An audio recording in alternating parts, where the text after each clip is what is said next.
අම්මා තාත්තා මැරුණාම ගණන් වැඩිම මිනි පෙට්ටිය ගෙනල්ලා ඒකේ මිනිහ තියලා හත් දවසේ දානෙට දෙනවා හාමුදුරුවන්ට රයිස්.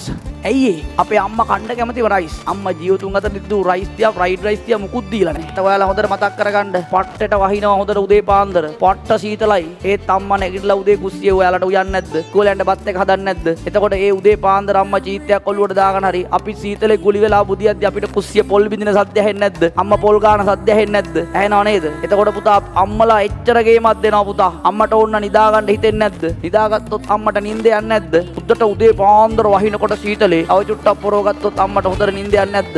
නිින්ද යනවා. මතකද කතාවක් සිංහල පොතේ මට මතකයි මගේ මම හරියට දන්නේ නැහැ. ගමට කලින් හිරු මුළු තැන්ගෙට වඩිනා. ඒ හිරු එළියේ නැනමල් පොඩි පිපුණා වගේ. ගමට කලින් හිරු මුළු තැන්ගෙට වඩිනා.